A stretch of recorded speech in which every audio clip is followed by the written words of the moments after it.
Baik, assalamualaikum warahmatullahi wabarakatuh. Hari ini kita akan masuk di sesi yang kedua, pertemuan kedua mata kuliah Technopreneurship. Jadi teman-teman, setelah kemarin kita mengenal secara gambaran umum apa itu Technopreneurship, di mana wirausaha digabungkan dengan teknologi. Hari ini kita akan membahas satu persatu.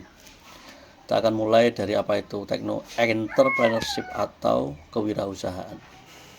Ini akan kita bahas hari ini beserta nanti bisnis model kanvas.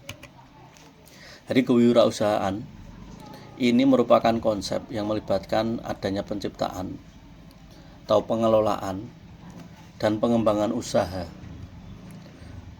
atau bisnis dengan tujuannya adalah untuk menciptakan nilai tambah atau mengidentifikasi peluang dan menghadapi risiko dalam rangka meraih keuntungan. Pada akhirnya adalah untuk meraih keuntungan. Namun ketika wirausaha ini diawali dengan menciptakan sesuatu atau mengelola sesuatu atau mengembangkan sesuatu, bukan mendapat perintah kemudian menjalankan pekerjaan, bukan. Kalau itu pekerja atau karyawan. Tapi kalau kewirausahaan kita yang berinovasi, maka dalam konsep kewirausahaan itu ada berbagai aktivitas. Yang pertama adalah inovasi, di mana kita bisa menciptakan inovasi atau nilai tambah ini perlu digarisbawahi, nilai tambah terhadap produk atau peluang untuk menghasilkan atau menjual produk tertentu, di mana kita dalam peluang itu bisa dan menghitung risiko, di mana nanti untuk mendapatkan keuntungan. Aktivitas dalam wirausaha yang satu inovasi, kita harus berinovasi, beda dengan yang lain ataupun lebih unik daripada yang lain. Kemudian pengambilan keputusan. Nah, kalau kalian sebagai entrepreneur itu harus punya skill untuk mengambil keputusan yang baik untuk memajukan usaha, di mana nanti keuntungan yang didapatkan akan lebih tinggi. Kemudian juga harus merencanakan bisnis. Ini aktivitas yang harus dilakukan kalau mau jadi entrepreneur, yaitu harus merencanakan bisnis. Ini akan kita bahas nanti di sesi hari ini, di mana kita merencanakan bisnis menggunakan bisnis model kanvas. Jadi kalau tidak dalam menjalankan bisnis ini tidak asal-asalan saja, harus direncanakan. Ini produk yang akan kita jual, produk apa, kemudian nanti vendornya siapa, dijualnya ke siapa, bahan bakunya dari mana. Ini harus direncanakan dengan baik agar resikonya ini bisa kita hadapi, bisa kita antisipasi, bisa kita manajemen dengan baik. Kemudian pengelolaan sumber daya, baik itu sumber daya yang sifatnya bahan baku ataupun sumber daya manusia dan juga sumber daya teknologi. Bagaimana kita manfaatkan bahan baku yang bagus, kemudian SDM-nya kita tingkatkan, yang membantu kita ataupun kita sendiri dalam menjalankan usaha harus sesuai dengan SOP yang kita buat agar usaha yang kita jalankan itu bisa berjalan dengan baik. Yang lain, aktivitas terakhir adalah pemasaran produk dan jasa. Pemasaran ini adalah hal krusial, tapi tidak boleh meninggalkan hal atau aktivitas sebelumnya. Meskipun pemasarannya bagus, kalian marketingnya bagus, tapi pengelolaan sumber dayanya jelek, misalkan kalian mau jual tumbler atau gelas, kalian promo kemana-mana, tapi kalau kalian tidak punya sumber daya yang bagus, ketika banyak pesanan kalian tidak siap, atau ketika rencananya tidak bagus, akan jadi kacau balau. Maka dari itu aktivitas-aktivitas dalam technopreneurship atau entrepreneurship ini harus bisa dikuasai bagi teman-teman yang ingin berkiprah di dunia kewirausahaan. Karena sekali lagi dari sekian banyak mahasiswa atau sekian banyak teman kalian yang ada di satu kelas, itu tidak semua itu akan menjadi karyawan. Ada yang ingin jadi wirausaha. Nah, ini ilmu-ilmu dasar yang perlu kalian terapkan, kemudian kalian nanti aplikasikan ketika kalian ingin masuk ke dunia wirausaha. Kemudian ada beberapa jenis wirausaha. Yang pertama, wirausaha karyawan atau intrapreneur. Ini di mana individu bekerja dalam organisasi atau perusahaan besar dan memiliki kemampuan untuk mengembangkan inovasi, menciptakan produk baru, atau meningkatkan proses bisnis di dalam tempat bekerja. Misalnya kalian masuk dalam perusahaan, kemudian di situ kalian melihat peluang yang di dalam perusahaan, kemudian berinovasi dalam perusahaan. Nah, itu sudah masuk dalam kategori wirausaha, tapi tetap statusnya karyawan. Karena prinsip-prinsipnya tadi sudah terpenuhi, menciptakan, mengelola, berinovasi untuk meraih keuntungan. Nah, tapi keuntungan yang didapat oleh perusahaan tempat kalian bekerja. Jadi intrapreneur di dalam tempat kalian bekerja. Ini namanya intrapreneur atau wirausaha karyawan. Karyawan yang punya jiwa kewirausahaan. Ini bagi perusahaan sangat menguntungkan karena inovasi-inovasinya akan banyak dalam perusahaan dan perusahaan akan diuntungkan. Kemudian ada wirausaha mandiri. Nah, ini namanya entrepreneur. Di mana individu ini memulai bisnis mereka sendiri. Jadi tidak di bawah perusahaan orang lain. Jadi benar-benar mereka yang mengelola sendiri, mulai dari kegiatan atau aktivitas-aktivitas bisnisnya kebanyakan dilakukan oleh sendiri. Dan resikonya, nah kalau yang atas ini ketika ada kegagalan, resikonya yang menanggung perusahaan. Tapi kalau pribadi, kalau wirausaha mandiri atau entrepreneur ini, ketika ada resiko kemudian resikonya terjadi, maka ditanggung sendiri. Ditanggung sendiri. Baik ini nanti dalam skala kecil maupun skala besar, UMKM, usaha kecil mikro itu juga masuk entrepreneur. Kemudian ada wirausaha sosial atau socialpreneur, wirausaha yang berfokus penciptaan nilai sosial selain keuntungan finansial. Yang sosial itu berdampak terhadap masyarakat sekitar. Memecah masalah sosial lingkungan dengan pendekatan bisnis. Misal pengelolaan sampah, yang tadinya sampah itu berserakan, mengotori lingkungan atau masyarakat sekitar, kemudian dikelola sehingga menghasilkan uang, menghasilkan keuntungan finansial. Selain keuntungan finansial, maka masyarakatnya juga terdampak, lingkungannya menjadi bersih. Ini masuk kategori wirausaha sosial. Kemudian ada wirausaha skala kecil dan menengah atau SME entrepreneur. Individu yang menjalani usaha dengan skala kecil hingga menengah, mereka seringkali merupakan tulang punggung ekonomi lokal dan menciptakan lapangan kerja. Ya ini misalkan kalian buka servis komputer, nah itu masuk kategori wirausaha kecil dan menengah. Kecil-kecil tapi itu sebagai berperan sebagai tulang punggung ekonomi lokal karena nanti menyerap tenaga kerja juga. Kemudian apa Pak peran kalau kita jadi seorang trainer atau seorang wirausaha, baik itu wirausaha karyawan atau wirausaha mandiri atau wirausaha sosial? Yang pertama adalah menciptakan lapangan pekerjaan. Dengan kalian mau berkecimpung di dunia wirausaha, maka kemungkinan besar kalian akan menciptakan lapangan pekerjaan. Nih. Bukan orang yang mencari pekerjaan, tapi orang yang menciptakan lapangan pekerjaan. Dengan ini, mereka memberikan pekerjaan dalam orang lain dan mengurangi tingkat pengangguran. Ini sudah berkontribusi untuk negara. Kemudian perannya adalah inovasi. Wirausaha mendorong inovasi dalam ekonomi dengan menciptakan produk baru, layanan baru atau proses bisnis yang lebih efisien. Nah, ini meningkatkan daya saing dan pertumbuhan ekonomi. Nah, ketika kalian berinovasi sehingga muncul teknologi baru atau produk baru, misalkan seblak yang tadinya cuma pedas saja jadi pedas asem atau pedas asin, atau seblak dikasih bumbu papeda misalkan papeda, nah itu meningkatkan daya saing pertumbuhan ekonomi. Jadi bergeliat ekonomi yang ada di lingkungan sekitar. Dan yang terakhir, pengembangan usaha dan pertumbuhan ekonomi. Ini yang pasti ketika kalian mau berentrepreneur atau mau berwirausaha, ini berkontribusi terhadap pertumbuhan ekonomi sehingga bisa meningkatkan kesejahteraan masyarakat dan sebagainya. Masih banyak lain peran wirausaha. Nah, ini adalah model bisnis kanvas. Bisnis model kanvas, di mana ini adalah tools atau alat yang digunakan untuk kita memetakan arah bisnis kita atau memetakan keadaan bisnis kita.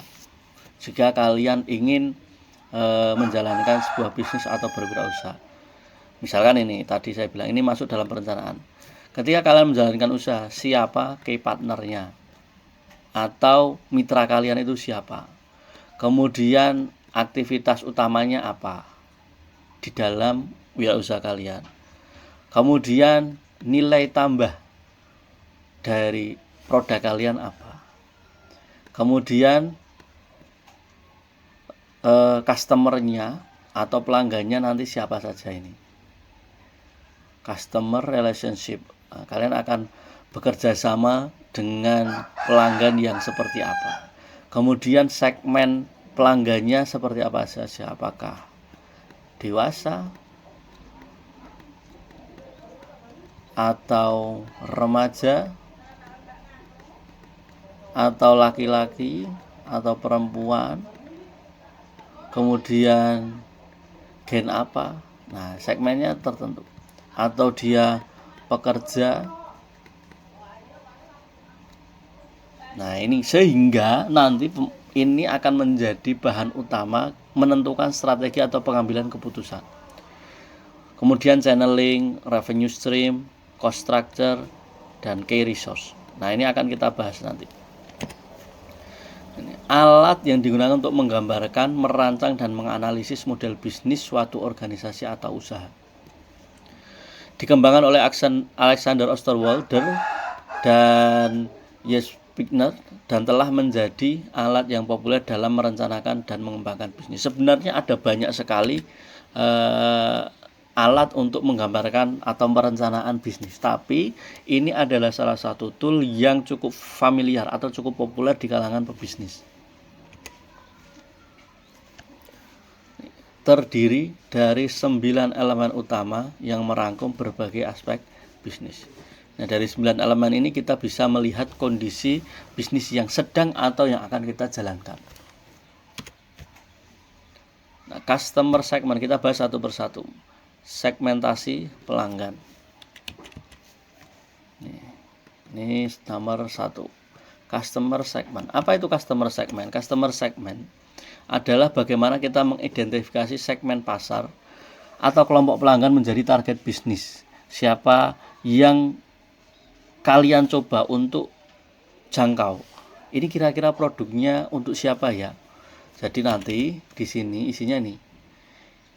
Dengan saya akan jualan seblak misalkan, maka customernya nanti yang kira-kira akan membeli produk saya adalah wanita. Meskipun semuanya ya, tapi segmentednya semua orang boleh, tapi akan lebih banyak wanita. Usianya remaja, kisaran 13 sampai 25 tahun. Kemudian ini statusnya pelajar sampai mahasiswa, misalkan seperti itu. Suka pedas dan sebagainya. Nah, ini dengan kita mengidentifikasi segmen pasar produk kita akan lebih mudah menyusun strategi marketingnya.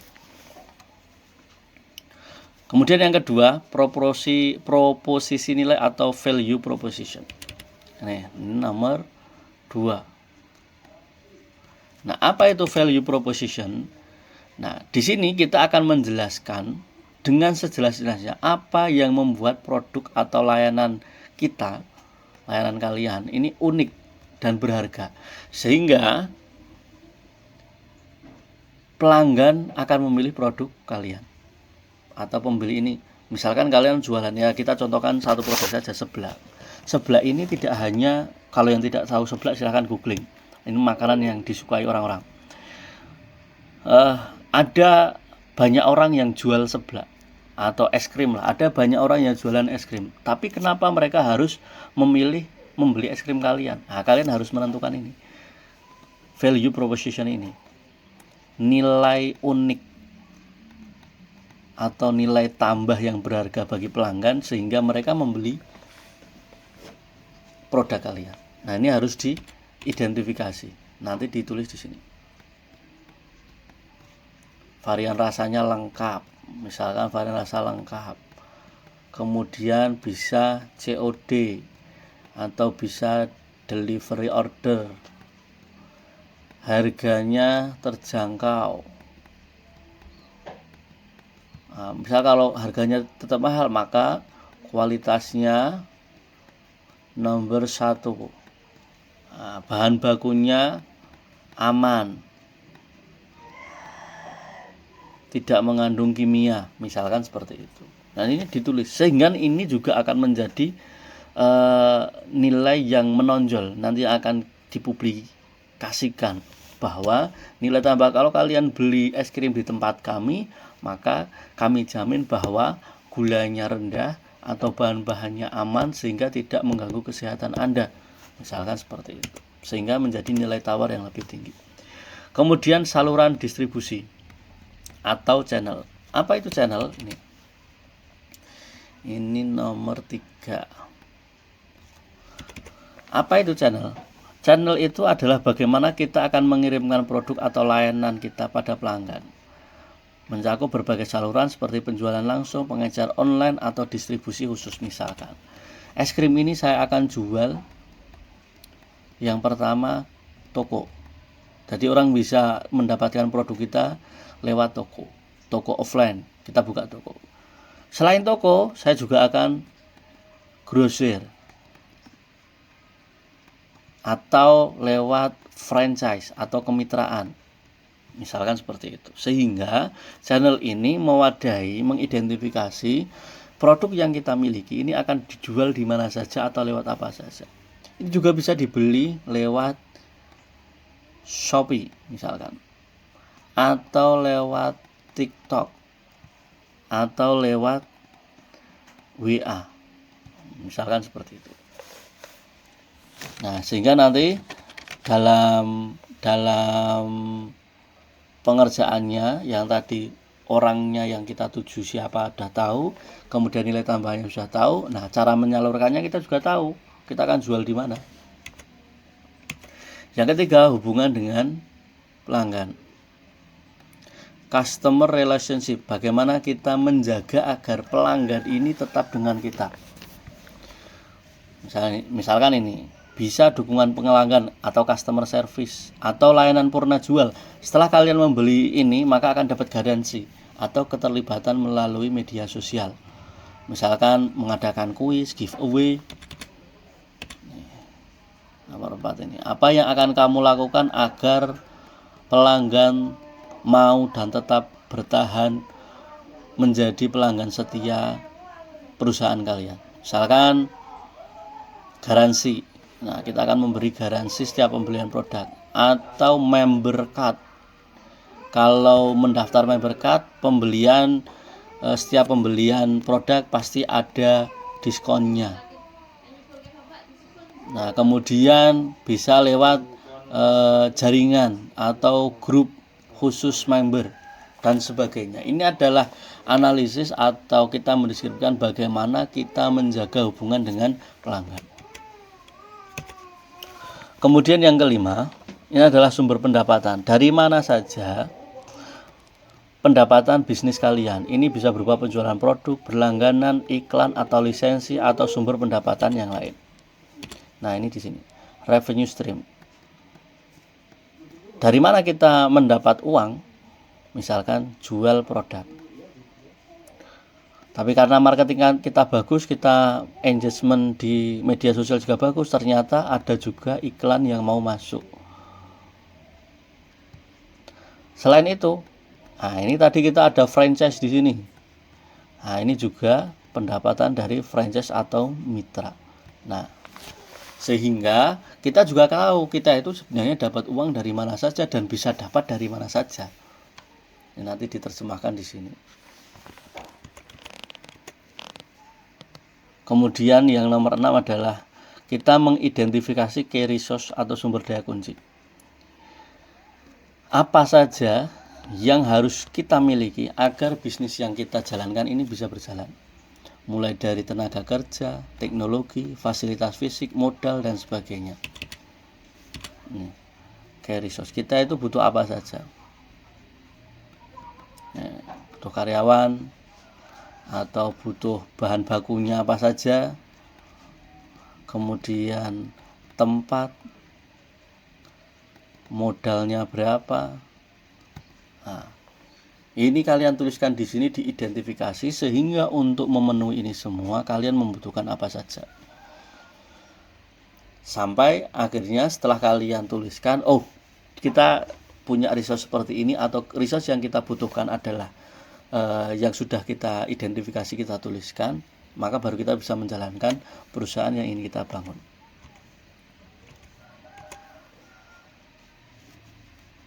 Nah, kemudian yang ketujuh adalah key activities atau identifikasi sumber daya yang diperlukan untuk menjalankan bisnis, termasuk tenaga kerja, teknologi, fasilitas, modal, dan sebagainya. Maksudnya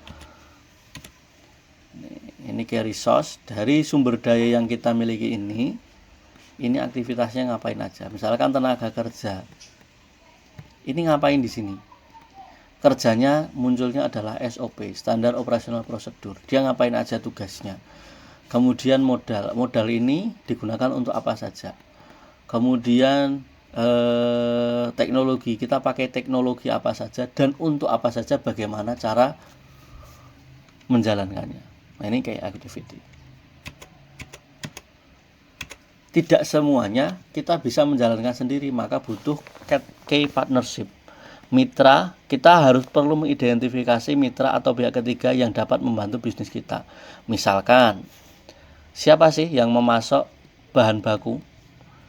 Siapa sih yang bisa kita kerjasama untuk menjadi mitra? Siapa sih mitra strategis yang mau kita ajak kerjasama? Nah, nanti kalian tuliskan di sini. Key partnernya adalah siapa? Misalkan ini pemasok bahan baku. Nah, kita distributor bahan bakunya harus kita identifikasi, yang nanti akan kita ajak kerjasama. Kemudian agen. Misalkan kita tidak mau memikirkan penjualan, nanti franchise-nya, kita perlu agen. Kemudian distributor dan sebagainya, atau misalkan jasa pengiriman. Kita mau kerjasama dengan siapa? Yang terakhir adalah struktur biaya atau cost structure, di mana ini harus mengidentifikasi biaya-biaya terkait operasi bisnis, mencakup mulai produksi, gaji karyawan, biaya pemasaran, biaya infrastruktur, dan sebagainya. Nah, ditulis di sini. Cost struktur, ada biaya operasional, ada biaya marketing, ada biaya infrastruktur, teknologi, dan sebagainya. Nah, dengan kalian memahami atau mengidentifikasi 9 elemen ini, maka ini akan menjadi modal bagi kalian untuk menentukan langkah pengambilan keputusan. Tadi kita sudah bahas bahwa sebagai wirausahawan kita harus bisa mengambil sebuah keputusan. Oke, kita akan secara gambaran umum kalian akan bisa, oh usaha ini akan berjalan seperti ini. Jadi tidak ngambang, tahu.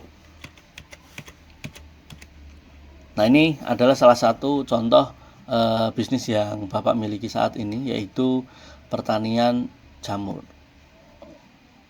Nah, tugas kalian nanti Bapak akan upload di Adlink. Kalian harus membuat bisnis canvas sesuai ini. Silahkan berkelompok, 2 atau 3 orang setiap kelompoknya. Kemudian kalian bersepakat berdiskusi, kira-kira selama 1 semester ini kalian akan memulai bisnis apa yang harus kalian jalankan. Karena kita ini akan berintegrasi atau ada keterkaitan dengan mata kuliah e-bisnis untuk marketingnya, sehingga besok harapannya di akhir semester kalian sudah mampu menjual produk atau ada produk yang terjual. Misalkan kalian jual es krim, itu ada es krim yang benar-benar terjual, itu akan menjadi nilai plus bagi kalian. Silahkan nanti kalian buat kelompok kalian buat sendiri, kemudian Bapak akan upload di AdLink template-nya menggunakan cara pembuatan bisnis kanvasnya, model bisnis kanvas. Kalian tentukan kalian mau usaha apa, karena biasanya dengan tugas seperti ini keinginan-keinginan untuk jualan itu muncul. Siapa tahu ini akan menjadi usaha kalian ke depannya atau perusahaan kalian yang kalian rintis saat masa kuliah.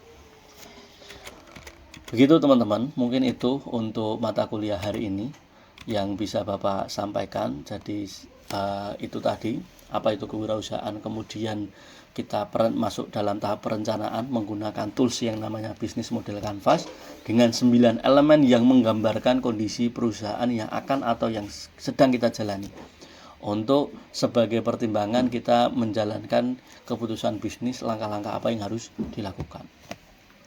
Mungkin untuk sesi kedua ini cukup itu yang bisa Bapak sampaikan. Silahkan kerjakan tugasnya sesuai apa yang sudah tadi Bapak arahkan. Targetnya 1 minggu, dan besok kita presentasikan dan kita bahas bersama. Terima kasih untuk pertemuan hari ini. Sampai jumpa di pertemuan selanjutnya. Sekian, Assalamualaikum warahmatullahi wabarakatuh.